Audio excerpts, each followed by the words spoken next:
اشارات ماہنامہ ترجمان القرآن دور حاضر میں قرآن مجید کے پیغام کو سمجھنے کا بہترین ذریعہ تازہ اشارات کی آڈیو ریکارڈنگ پیش کی جا رہی ہے، سماعت فرمائیے۔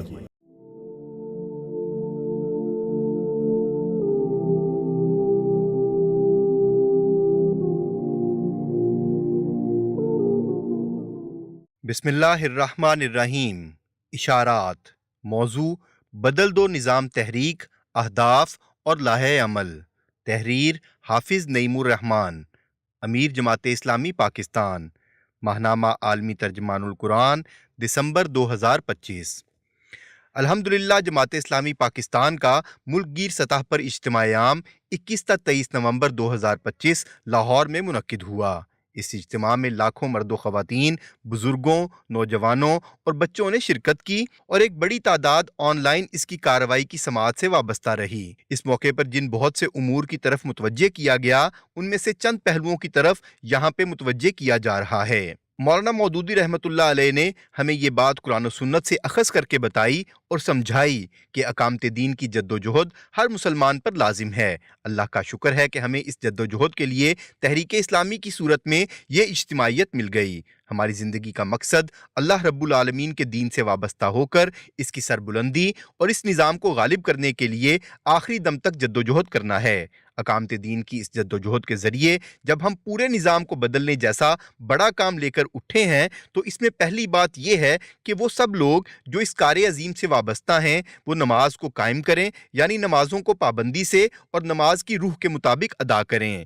ہماری امنگوں کا مرکز یہ ہونا چاہیے کہ قرآن کریم ہماری روزمرہ زندگی کا حصہ بن جائے۔ جب کھائے پیے بغیر زندگی گزارنا ممکن نہیں ہے تو یہ کیسے ممکن ہے کہ قرآن کے بغیر اسلام کی دعوت کے علمبردار کی زندگی گزر رہی ہو؟ روزانہ قرآن مجید کی تلاوت کریں، اسے سمجھ کر پڑھیں اور اس کا فہم حاصل کریں۔ ہر وہ شخص جسے قرآن پاک پڑھنا نہیں آتا، آج سے قرآن حکیم کو سیکھنے کا آغاز کرے۔ ایک فرد کم از کم اگلے 4-5 مہینوں میں کسی ایک فرد کو قرآن حکیم پڑھنا سکھا دے۔ اس طرح ایک تو قرآن حکیم کی تعلیم پھیلتی ہے اور دوسرا دعوتی رابطہ بڑھتا ہے۔ قرآن پاک کو اپنی گفتگوؤں میں اور اپنی تنہائیوں میں ہم سب یاد رکھیں گے تو اللہ تعالی ہمارا ہاتھ پکڑ لے گا۔ یہ قرآن تو ہماری آنکھوں کا نور ہے، دل کا سرور ہے، ہمارے اخلاق کو سنوارتا ہے اور ہمیں رہنمائی دیتا ہے۔ اسی طرح اپنے معاملات کی اصلاح فرمائیے۔ ایک قسم کے معاملات وہ ہوتے ہیں جن کا تعلق حقوق اللہ سے ہے اور دوسری قسم کے معاملات وہ ہیں جن کا تعلق حقوق العباد یعنی آپ کے لین دین سے ہے، آپ کے رشتوں اور تعلقات سے ہے۔ آپ پر اللہ تعالیٰ کی طرف سے جو فرائض اپنے اہل خانہ اور دیگر رشتہ داروں کے لیے عائد ہوتے ہیں، ان سب کا اہتمام کریں۔ لین دین میں کوتاہی نہ کریں، چھوٹی چھوٹی چیزوں کی وجہ سے تعلقات کو خراب نہ کریں۔ جب بھی کوئی معاملہ کریں تو اسے صاف لفظوں میں لکھ لیا کریں، یہ اللہ تعالیٰ کا حکم ہے۔ ظلم کے خلاف عالمی رد عمل۔ دنیا بھر کے باضمیر انسانوں میں یہ احساس شدت سے موجود ہے کہ دنیا ظلم پر نہیں چل سکتی۔ ظلم کے خلاف عالمی رد عمل پایا جاتا ہے۔ دنیا بھر کے مظلوموں کو اکٹھا کرنا تحریک اسلامی کی بنیادی ذمہ داری ہے۔ قرآن کریم میں اہل کتاب کو مخاطب کر کے فرمایا گیا ہے، قُلْ يَا أَهْلَ الْكِتَابِ تَعَالَوْا إِلَىٰ كَلِمَةٍ سَوَاءٍ بَيْنَنَا وَبَيْنَكُمْ أَلَّا نَعْبُدَ إِلَّا اللَّهَ وَلَا نُشْرِكَ بِهِ شَيْئًا وَلَا يَتَّخِذَ بَعْضُنَا بَعْضًا أَرْبَابًا مِّن دُونِ اللَّهِ۔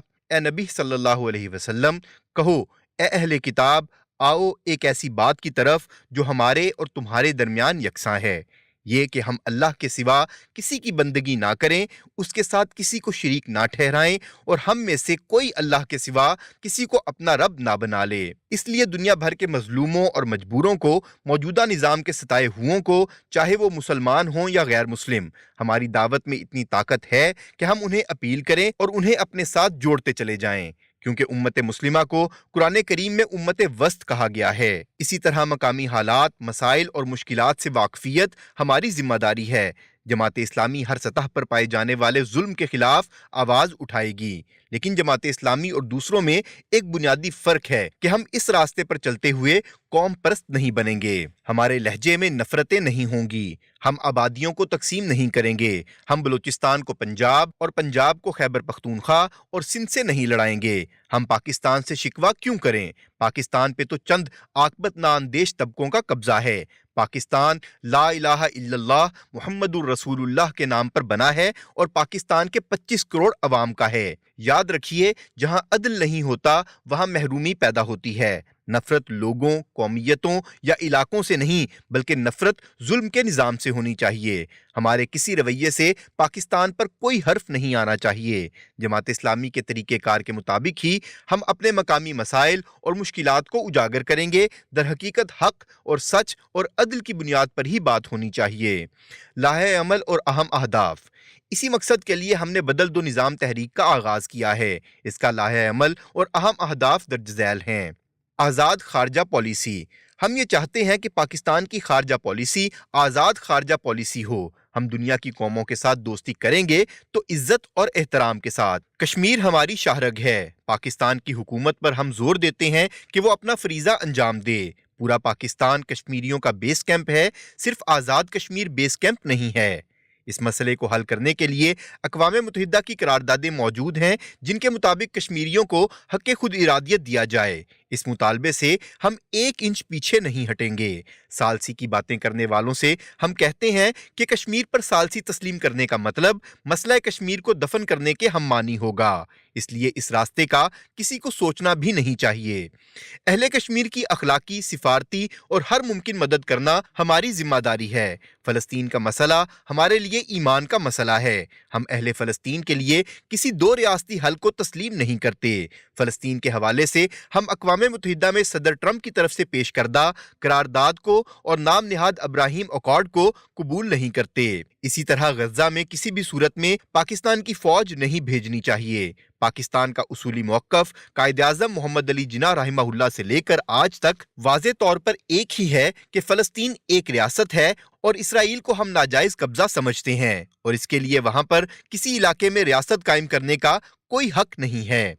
نوجوان نسل خصوصی ہدف۔ پاکستان میں 65% آبادی تقریباً 30 سال تک کی عمر کے لوگوں پر مشتمل ہے۔ 30 سال تک کی عمر کے لوگوں میں جو 14 سال سے زیادہ عمر کے ہیں وہ جنریشن زی کہلاتے ہیں۔ یہ جنریشن دنیا بھر میں سوشل میڈیا کے ذریعے ایک دوسرے کے ساتھ باہمی رابطے میں ہے، جس کے نتیجے میں ان کی سوچ بھی ایک جیسی ہے۔ اس جنریشن کو سمجھنا، سمجھانا، سنبھالنا اور مثبت راہوں پہ چلانا ہماری بڑی ہی بنیادی ذمہ داری ہے۔ بدقسمتی سے پاکستان میں نوجوان طبقے پر تعلیم، روزگار اور آگے بڑھنے کے دروازے بند ہیں۔ 80-90% نوجوانوں کی راہ میں طبقاتی نظام تعلیم ایک دیوار بن کر کھڑا ہے۔ یہی حال ہماری قوم کی بچیوں کا ہے۔ NGOs ان کا نام لے کر نعرے تو لگاتی ہیں مگر ان کے پاس ان کے لیے کوئی مثبت پروگرام نہیں ہے۔ دنیا بدل رہی ہے، اس لیے ہم بدل دو نظام کی تحریک کو آگے بڑھانے کے لیے زی کنیکٹ پروگرام کا آغاز کر رہے ہیں۔ ہم IT ایجوکیشن میں جو کر سکتے ہیں وہ کریں گے۔ ہم ریاست اور حکومت تو نہیں ہیں، لیکن ہم عوام کے ذریعے اور عام لوگوں کے وسائل سے انشاءاللہ اپنی نوجوان نسل کو بنو قابل پروگرام کے تحت IT کے کورسز بھی کرائیں گے اور ان کو اس قابل بنائیں گے کہ یہ اپنا روزگار حاصل کر سکیں۔ اسی طرح ہم ووکیشنل ٹریننگ کا اہتمام بھی کریں گے، جس میں نوجوانوں کو مختلف ہنر سکھائے جائیں گے اور ان کے روزگار کی فراہمی کی راہ ہموار کریں گے۔ اسی طرح ہمارا مائکرو فائنانسنگ کا پروگرام بھی روزگار کے مواقع پیدا کرنے میں مدد کرے گا۔ ہم لڑکوں اور لڑکیوں کے لیے ٹیلنٹ ہنٹ پروگرام کے ذریعے اسپورٹس کی سہولت فراہم کرنے کے لیے آواز اٹھائیں گے اور اہتمام کریں گے۔ حدود و قیود میں رہتے ہوئے لڑکوں اور لڑکیوں کے لیے الگ الگ اسپورٹس سرگرمیاں ہوں تو یہ جائز ہیں۔ اسپورٹس کا بھی برا حال ہے، گراؤنڈز عام لوگوں کو مہیا نہیں ہیں اور جو کلب ہیں وہ بہت پیسے لیتے ہیں۔ جس طرح تعلیم طبقات میں تقسیم ہو گئی ہے، اسی طرح کھیل بھی طبقات میں تقسیم ہو گئے ہیں۔ اس جنریشن زی کا ایک بڑا مسئلہ یہ بھی ہے کہ اس کی کسی چیز پر زیادہ دیر توجہ نہیں رہتی، جس کا ایک سبب معلومات کا زبردست بہاؤ بھی ہے۔ جب توجہ مرکوز نہیں رہتی تو اس کے نتیجے میں اس نسل کے لیے کسی ایک کام کا مرکوز ہو کر کرنا آسان نہیں ہوتا۔ جنریشن زی کی زندگی کو بامقصد بنانے کے لیے اس بات کی اشد ضرورت ہے کہ ان کی تربیت کے مواقع فراہم کیے جائیں۔ ان کی فکری، اخلاقی، سماجی اور فنی تربیت کی جائے۔ اخلاقیات، تربیت اور رہنمائی کے لیے اللہ تعالیٰ اور اس کے رسول صلی اللہ علیہ وسلم کی زندہ اور قابل عمل اور سدا بہار تعلیمات موجود ہیں۔ ہم اس مقصد کے لیے یہ اہتمام کریں گے کہ عالمی اسلامی تحریکوں کے تجربات سے فائدہ اٹھاتے ہوئے راہیں نکالیں۔ اسلامی تحریک تمام مسلمہ اسلامی فقہا اور مکاتب فکر کا احترام کرتی ہے اور ان کی رہنمائی سے استفادہ کرتی ہے۔ یہ تحریک کسی ایک فقہی مکتب فکر کی علمبردار نہیں بلکہ سبھی مسلمہ مکاتب فکر کے وابستگان کو ساتھ لے کر چلنے کی داعی ہے۔ اس لیے حکمت کی زبان، دین کی ترجیحات کی زبان اور دعوت میں وسعت اور اختلافات میں گنجائش پیدا کرنا ہی در حقیقت اسلامی تحریک کا خاصہ ہے۔ سید مودودی جیسے عظیم مفکر، مدبر اور داعیہ تحریک نے بھی جماعت اسلامی کو اپنی فقہی رائے کا پابند نہیں بنایا۔ پاکستان کا نظریاتی تشخص۔ نوجوانوں کو یہ بات سمجھنی چاہیے کہ مستقبل کی جڑیں ماضی میں ہوتی ہیں۔ ماضی کو بھول کر اگر کوئی وقتی طور پر آگے بڑھ بھی جائے تو کچھ عرصے کے بعد تنہا رہ جائے گا۔ اس لیے اپنے خاندان، اپنے بزرگوں، اپنے والدین اور اپنے اساتذہ کی عزت کرنا اپنے اوپر لازم کر کے ان کے تجربات سے سیکھیں۔ اسی طرح پاکستان کی تاریخ پڑھنا ضروری ہے کہ کس طرح لوگوں نے لاکھوں کی تعداد میں قربانیاں دی تھیں اور یہ ملک بنا تھا، اور یہ سب قربانیاں اس آرزو کی تکمیل کے لیے پیش کی گئی تھیں کہ پاکستان کی صورت میں ایسا خطہ ارضی ہمیں ملے جہاں ہم اللہ کی مرضی کے مطابق زندگی گزار سکیں۔ پاکستان کا مطلب کیا؟ لا الہ الا اللہ کا نعرہ اس ملک کی بنیاد تھا۔ ہم ظلم و ستم اور محرومیوں کے موجودہ نظام کو بدلنے کی راہ پر چل رہے ہیں اور پاکستان کو حقیقی پاکستان بنانا ہمارا مطمع نظر ہے۔ پاکستان کسی زمین کے ٹکڑے کا نام نہیں ہے، پاکستان ایک نظریے کا نام ہے۔ مشرقی پاکستان میں ہمارے رفقا نے اسی نظریے کے تحفظ کے لیے اپنی جانوں کی قربانیاں پیش کی تھیں۔ وہ حق اور سچ کی بنیاد پر کھڑے رہے کیونکہ ان کے نزدیک پاکستان جغرافیہ کے لیے نہیں بلکہ عقیدے کی بنیاد پر حاصل کیا گیا تھا، اور اسی عقیدے کی بنیاد پر انہوں نے اس کی حفاظت کی تھی۔ اسی لیے انہوں نے یہ فیصلہ کیا اور قربانیاں دیں، ظلم و ستم سہتے رہے اور پھانسیوں کے پھندوں پہ جھولتے رہے۔ اللہ تعالیٰ نے حق کو حق کر دکھایا اور باطل کا باطل ہونا واضح کر دیا۔ ہم برادر مسلم ملک بنگلہ دیش کی سالمیت، آزادی اور ترقی کے لیے دعاگو ہیں۔ آئین کی بالادستی کا قیام۔ آئین کی روح سے حاکمیت اعلیٰ اللہ تعالیٰ کی ہے اور قرآن و سنت کے منافی کوئی فیصلہ نہیں ہو سکتا، لہٰذا کوئی بھی ایسی ترمیم جو آئین کی اس مسلمہ بنیاد سے ٹکراتی ہو وہ کسی صورت میں قابل قبول نہیں، خواہ کتنے ہی طاقتور لوگ اس کی پشت پر ہوں۔ قرآن و حدیث، سیرت رسول صلی اللہ علیہ وسلم اور خلفائے راشدین رضوان اللہ علیہم اجمعین کی سیرت کی روشنی میں واضح ہے کہ کوئی بھی فرد خواہ وہ کتنا ہی طاقتور کیوں نہ ہو عدالت سے استثناء حاصل نہیں کر سکتا۔ چنانچہ ایسی آئینی ترامیم جو اس بنیادی اصول کے خلاف ہوں، شریعت اور آئین کی روح سے ان کی کوئی حیثیت نہیں، انہیں ختم ہونا چاہیے۔ سیاسی حکمت عملی۔ یہ عجیب معاملہ ہے کہ سیاسی جماعتیں اسٹیبلشمنٹ کی مداخلت کے خلاف اس وقت بات کرتی ہیں جب ان کی سرپرستی ان کے اوپر سے ہٹ جاتی ہے، لیکن جوں ہی وہ سرپرستی میں آتی ہیں یا ان کا سمجھوتا ہو جاتا ہے تو وہ ان کو بہت عزیز ہو جاتی ہیں۔ نفاق پر مبنی یہ طرز عمل ختم کرنا ہوگا۔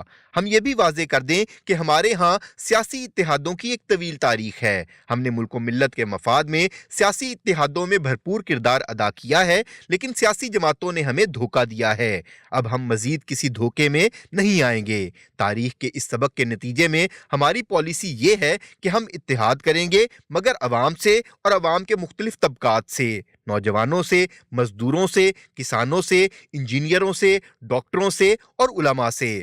ہر معاشرے کی طرح ہمارے ملک میں بھی خواتین کا ایک بہت بڑا کردار ہے، ہم ان کو ساتھ لے کر چلیں گے انشاءاللہ۔ یہی اتحاد پاکستان کو مسائل سے نجات دلائے گا۔ البتہ ہم تمام سیاسی قوتوں سے گفتگو، بات چیت، ملنے ملانے کا عمل اور تبادلہ خیال اور مشترک موقف کے خلاف نہیں ہیں۔ ہم سیاست میں وفاداری اور رواداری کے قائل ہیں۔ ہم نفرت، گالی اور گولی کی سیاست نہیں کرتے بلکہ اختلاف کو ایک دائرے میں رہتے ہوئے کرتے ہیں۔ ہر سیاسی جماعت کا سیاسی کارکن ہمارے لیے ایک قیمتی سرمایہ ہے۔ سیاسی کارکن چاہے وہ کسی بھی جماعت کا ہو بہت قیمتی ہے، مگر افسوس کہ سیاسی جماعتیں سب سے زیادہ اپنے ہی سیاسی کارکن کا استحصال کرتی ہیں، خاندانوں اور دولت کی بنیاد پر چلتی ہیں، نچلی سطح پر انہیں اختیارات نہیں دیتی اور اپنی پارٹیوں میں انتخاب نہیں کراتی ہیں۔ بلدیاتی انتخاب ہو یا تعلیمی اداروں میں طلبہ یونین کا انتخاب، یہ انہیں بہت برا لگتا ہے۔ ہم ہر سیاسی کارکن کو دعوت دیتے ہیں کہ وہ جماعت اسلامی کے ساتھ مل کر عوام کے حق کے لیے جدوجہد کرے۔ انتخابی نظام میں اصلاحات۔ انتخابات کے نام پر وسیع پیمانے پر دھاندلی کی روک تھام کے لیے ہمارا مطالبہ ہے کہ انتخابات متناسب نمائندگی پہ ہونے چاہیے۔ متناسب نمائندگی کا مطلب یہ ہے کہ ہر شہری کا ووٹ شمار ہو اور سب کے ووٹوں کی بنیاد پر پارٹی پوزیشن واضح ہو۔ اس سے مقتدر طبقے بھاگتے ہیں کیونکہ انہیں اپنی پارٹیوں کو خاندانی غلامی سے نکال کر پارٹی کے پروگرام کی بنیاد پر چلانا پڑے گا اور وہ یہ کام کرنا نہیں چاہتے۔ لہٰذا متناسب نمائندگی کے لیے انتخابی اصلاحات کرنے کے لیے عوامی دباؤ ڈالنا پڑے گا۔ شہری حکومتیں اور اختیارات کی منتقلی۔ ملک کے نظام پر چند مخصوص طبقات قابض ہیں۔ سارے کے سارے اختیارات وفاق اور صوبوں کے پاس چلے جاتے ہیں، پھر ان اختیارات کو سول بیوروکریسی کے ذریعے سے استعمال کیا جاتا ہے۔ ہمارے یہ نام نہاد سیاسی حکمران سول انتظامیہ سے گٹھ جوڑ کر کے مقامی حکومتوں کا انتخاب ہی نہیں کراتے، اور اگر کرا دیں تو سارے اختیارات اپنے پاس رکھتے ہیں۔ ہمارا یہ مطالبہ ہے کہ سول، مالیاتی اور انتظامی معاملات کے لیے بیوروکریسی بلدیاتی منتخب نمائندوں کے ماتحت کام کرے۔ اسی طرح آپ اس نظام میں نوکر شاہی کا کردار ختم ہوگا اور عوام کے منتخب لوگ گراس روٹ لیول پر کام کریں گے۔ نچلی سطح پر جو لوگ منتخب ہوں گے وہ عوام کے سامنے جواب دہ ہوں گے۔ مقامی حکومتوں کے انتخابات ہوں اور سارے اختیارات نچلی سطح پر منتخب لوگوں کو منتقل ہوں۔ مقامی حکومتوں کے وجود کو آئین کے حصے کے طور پر شامل کیا جائے۔ صوبہ پنجاب میں 2015 کے بعد سے آج تک بلدیاتی انتخابات نہیں ہوئے۔ صوبہ سندھ میں مقامی حکومتوں کا نظام تباہ حال ہے۔ جماعت اسلامی کے پاس کراچی میں 9 ٹاؤنز ہیں۔ الحمدللہ بغیر اختیار کے تعمیر و ترقی کا سفر شروع کر دیا ہے۔ محدود اختیار کے ساتھ اپنا کام آگے بڑھا رہے ہیں۔ ہمیں میئر سے محروم کیا گیا، مگر اس کے باوجود ہم کام کر رہے ہیں۔ دراصل اختیارات جاگیردار اور وڈیرے اپنے ہاتھ میں رکھتے ہیں، منتخب لوگوں کو منتقل نہیں کرتے۔ ہم خیبر پختونخوا کی حکومت سے بھی کہتے ہیں کہ بلدیاتی اختیارات نچلی سطح پر منتقل کریں۔ قومی زندگی کو صحت مند بنیادوں پر آگے بڑھانے کے لیے مقامی شہری حکومتوں کا نظام ناگزیر ہے۔ اس کے لیے عوام سے رابطے کی تحریک چلائیں گے۔ اپنے حق کے لیے ہم آگے بڑھیں گے انشاءاللہ۔ یہ بدل دو نظام تحریک کا ایک اہم حصہ ہوگا۔ تعلیم کی حالت زار۔ تعلیم کے حوالے سے ہم مسلسل کہہ رہے ہیں کہ موجودہ تعلیمی نظام اور نصاب پاکستان کے قومی وجود اور تہذیبی زندگی کے لیے تباہ کن ہے۔ غریب کی تعلیم الگ، امیر کی تعلیم الگ، مڈل کلاس کی تعلیم الگ کا نظام نہیں چلنا چاہیے۔ اپنی آئندہ نسلوں کے ساتھ یہ اپنی جگہ بہت بڑی بدعنوانی ہے۔ یہ قوم کو طبقات میں تقسیم کرنے کی کوشش ہے۔ اس کے خلاف متحدہ اور منظم کاوشوں کے لیے عوام، اساتذہ، طلباء اور میڈیا کے افراد کو اپنا فرض ادا کرنا ہوگا۔ جماعت اسلامی اس جدوجہد میں ہراول دستے اور رہنما کی حیثیت سے خدمات انجام دے گی۔ امن و امان کی صورتحال۔ امن و امان ملک کی ناگزیر ضرورت ہے۔ خیبر پختونخوا اور بلوچستان بدترین بدامنی اور دہشت گردی کا شکار ہیں۔ تمام مقتدر حلقوں کو حالات کی سنگینی کا ادراک کرنے کی ضرورت ہے۔ یہ کسی کے چاہنے یا نہ چاہنے کا مسئلہ نہیں۔ ہمیں سمجھنا چاہیے کہ امن کی کنجی افغانستان سے مذاکرات اور امن کی تلاش میں ہے۔ یہ معاملات محض بیانات سے حل نہیں ہو سکتے۔ مسلم امہ کا ہر دشمن ملک یہ چاہتا ہے کہ دونوں طرف مسلمانوں کا خون بہے۔ اس لیے دونوں طرف کے جو لوگ یہ کام کر رہے ہیں وہ دراصل جنگ و دہشت گردی کی آگ بھڑکا رہے ہیں۔ افغانستان کو یہ تسلیم کرنا پڑے گا اور اس کا اہتمام و انتظام بھی کرنا ہوگا کہ افغانستان کی سرزمین پاکستان میں دہشت گردی کے لیے استعمال نہیں ہوگی۔ کرپشن کی لعنت۔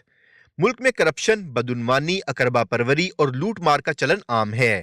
عالمی مالیاتی فنڈ IMF کی حالیہ رپورٹ میں کہا گیا ہے کہ پاکستان میں مالیاتی انتظام کا نظام تباہ حال ہے۔ یہ پاکستان کی معیشت کسی صورت میں آگے نہیں بڑھا سکتا۔ سب سے پہلے قائد اعظم رحمہ اللہ نے یہ بات قوم کے مقتدر حلقوں کو سمجھائی تھی کہ کرپشن کے ناسور کو اکھاڑ پھینکیں، مگر قائد اعظم رحمہ اللہ کی یہ باتیں ہمارے حاکموں کی سمجھ میں نہیں آئیں تو اب IMF ہی کی بات سمجھ لیں۔ گلے سڑے نظام کے محافظ مقتدر طبقے پاکستان اور معیشت نہیں چلا سکتے۔ یہ کرپشن، لوٹ مار اور اندھا اختیار چاہتے ہیں جو مختلف قسم کے مافیاز کا گٹھ جوڑ ہے۔ یہ کسانوں، کاشتکاروں، مزدوروں کی تذلیل کرتے ہیں، جبکہ پاکستان کے عوام ہی اپنی لیڈرشپ میں پاکستان چلا سکتے ہیں۔ سود کا خاتمہ۔ ملک جس شدید معاشی بحران سے دوچار ہے، اس کا ایک بنیادی سبب قرضوں کی معیشت اور سودی نظام ہے۔ اسی کے نتیجے میں معیشت سکڑ کر رہ گئی ہے اور زندگی دوبھر ہو گئی ہے۔ دستور پاکستان اور عدلیہ کے فیصلے کے مطابق ملک سے سود کا خاتمہ ہونا چاہیے تھا۔ قرآن مجید کے صریح حکم کے مطابق سود اللہ اور اس کے رسول صلی اللہ علیہ وسلم سے کھلی جنگ ہے، لہٰذا قرضوں پر مبنی معیشت سے نجات حاصل کرنے کے لیے سودی نظام کا خاتمہ اور خود انحصاری ناگزیر ہے۔ سرمایہ کاری، صنعت کاری اور سرمایہ دارانہ ذہنیت میں فرق ہے۔ اسلام سرمایہ کی مخالفت نہیں کرتا اور سرمایہ کاری کو اہمیت دیتا ہے، البتہ سرمایہ دارانہ ذہنیت مختلف چیز ہے جس کے تحت سرمایہ دار سرمایہ کی طاقت سے لوگوں کا استحصال کرتا ہے۔ اسلامی حکومت اور اسلامی تہذیب و معاشرت میں بنیادی ضروریات کی فراہمی اور تعلیم اور روزگار کے مواقع سب کو یکساں ملتے ہیں۔ جس کی جتنی قابلیت ہوتی ہے اس کے مطابق وہ آگے بڑھ سکتا ہے، مگر سرمایہ دارانہ ذہنیت سرمایہ کی طاقت سے چھوٹے سرمایہ کاروں، چھوٹے کسانوں، کاٹیج انڈسٹری اور غریبوں اور مڈل کلاس کو تباہ کرتی ہے اور چند ہاتھوں میں دولت مرتکز ہو جاتی ہے۔ ہم ظلم کے اس شیطانی نظام کے خلاف ہیں۔ سرمایہ داری کا یہ نظام صرف ہمارے ملک میں نہیں بلکہ مغرب میں بھی سب سے بڑا مسئلہ ہے، اور مغرب کے عام لوگ بھی اس سرمایہ دارانہ نظام کے چنگل سے نکلنا چاہتے ہیں۔ منشیات کی لعنت سے نجات۔ ایک اہم بات منشیات کا بڑھتا ہوا استعمال ہے۔ منشیات کی لعنت نے پورے ملک کو اپنی لپیٹ میں لے رکھا ہے۔ ہمیں آگے بڑھ کر اس ڈرگ مافیا سے قوم کو نجات دلانی ہے۔ تھانوں کی مرضی کے بغیر ڈرگ مافیا کا یہ کاروبار نہیں چل سکتا۔ کوئی تعلیمی ادارہ، بستی اور محلہ اس لعنت سے محفوظ نہیں ہے، لہٰذا معاشرے کو اس کے خلاف متحرک کرنا ہوگا، نوجوانوں کو اس پر آمادہ کرنا ہوگا اور ایک مسلسل جدوجہد اور مزاحمت اس ڈرگ مافیا کے خلاف کرنا ہوگی۔ پولیس کا موجودہ نظام لوگوں کو انصاف بھی نہیں دیتا اور امن بھی نہیں دیتا، اور شہریوں کو عزت و احترام اور تحفظ کا احساس نہیں دیتا۔ اس کے لیے پولیس ریفارم کی شدید ضرورت ہے۔ اس کے لیے جماعت اسلامی اپنا کردار ادا کرے گی انشاءاللہ۔ بدل دو نظام تحریک کے لیے بیداری۔ اس تحریک کے تحت عوام کو منظم کر کے فضا سازگار بنائی جائے گی۔ ہم وکلاء سے بات کریں گے، ہر صورت میں اور ہر قیمت پر نچلی سطح سے لے کر اعلیٰ سطح تک عدلیہ کے جعلی نظاموں کو عدل کے اصولوں کے مطابق قائم کیا جانا چاہیے۔ عدالتی نظام آئین کے مطابق ہونا چاہیے۔ پاکستان اور یہ فرسودہ عدالتی نظام ایک ساتھ نہیں چل سکتے، اس لیے آئین کی بالادستی اور آزاد عدلیہ کے لیے وکلاء، بار ایسوسی ایشنز، علماء، ڈاکٹروں، انجینئروں، نوجوانوں اور دانشوروں کو ساتھ ملا کر ملک گیر تحریک برپا کی جائے گی۔ ایسی ہماگیر جدوجہد وقت کا تقاضا ہے۔ اس جدوجہد کے لیے وقت دینا ہوگا، صلاحیتیں لگانی ہوں گی اور جان کھپانی ہوگی۔ ہم اس کام کو سیاسی نعرہ بازی کے لیے نہیں کرتے بلکہ ہم سیاست کو عبادت سمجھ کے کرتے ہیں۔ معاشرے کی بہتری کا کام عبادت ہے، یہ تو تمام انبیاء علیہم السلام کی بعثت کا مقصد ہے۔ ہمارے نزدیک اس نسبت سے اسلامی سیاست ایک افضل کام ہے جس پر چند غاصبوں نے قبضہ کر کے سیاست کو بدنام کر رکھا ہے اور پورے معاشرے کو استحصالی نظام کا یرغمالی اور محکوم و مجبور بنا رکھا ہے۔ اللہ تعالیٰ نے ہمیں بصیرت بھی دی ہے اور بصارت بھی۔ الحمدللہ ہمارے کارکنوں کو خلوص بھی دیا ہے۔ ہمیں رابطوں کو بڑھانا، گلی گلی جانا اور ان تمام سیاسی مافیاز سے جان چھڑانا ہے جو ایک طرف نعرہ بازی کرتے ہیں اور پھر آخرکار اسٹیبلشمنٹ کی گود میں جا گرتے ہیں۔ افسوسناک بات یہ ہے کہ کوئی سیاسی پارٹی اصولوں پر عمل پیرا نہیں ہے، مگر ہم اصولوں کی بالادستی چاہتے ہیں اور اس کلچر کے فروغ کے لیے تمام سیاسی جماعتوں کو دعوت دیتے ہیں۔ پاکستان میں کسی سیاسی پارٹی پر پابندی نہیں ہونی چاہیے اور کسی کو سیاسی وابستگی کی بنیاد پر قید خانوں میں نہیں ڈالنا چاہیے۔ تمام سیاسی قیدیوں کو رہا کیا جائے۔ ہمارے نزدیک سارے سیاسی کارکن قابل قدر ہیں اور ہم سب کو دعوت دیتے ہیں کہ بدل دو نظام تحریک کے اس ایجنڈے پر ہمارا ساتھ دیں۔ اس نظام کو بدلنا پاکستان کی بقا کے لیے ناگزیر ہے۔ جماعت اسلامی اس عزم کے ساتھ اٹھی ہے کہ اس نظام کو بدل کر رہیں گے۔ اسی طرح ہم نے کارکنان جماعت اسلامی کو 2 اہداف دیے ہیں۔ ممبرشپ مہم میں پچھلے برس 20 لاکھ ممبرز بنے تھے۔ اگر ان کے ساتھ رابطے کی صورت نہ بنائی جائے تو کوئی بڑا انقلاب اور کوئی بڑی تبدیلی نہیں آ سکتی، لہٰذا ان کے ساتھ رابطے کے ساتھ ساتھ اگلے 1 سال میں ہمیں اپنی ممبرشپ کو 50 لاکھ تک پہنچانا ہے۔ دوسرا کام یہ ہے کہ ہر مقام پر جماعت اسلامی کی تنظیم عوامی کمیٹیاں بنائے، محلوں کی سطح پر اور دیہاتوں کی سطح پر۔ ان کمیٹیوں کی تعداد کو ہم اگلے 1 سال میں 50,000 تک لے کر جائیں گے۔ اس تحریک کا ناگزیر تقاضا ہے کہ جماعت اسلامی کی قیادت پر اعتماد کیا جائے۔ آپ کی قیادت بڑی چھلنیوں سے گزر کر آتی ہے، مگر اس کے باوجود کسی بھی فرد سے غلطی اور کوتاہی ہو سکتی ہے، جسے بروقت ٹھیک کرنے کے لیے ہمارا احتسابی نظام متحرک رہتا ہے اور اس نظام کو متحرک رہنا چاہیے۔ احتساب اور نگرانی کا یہ نظام ہماری قوت ہے اور ہماری فعالیت کا ضامن ہے۔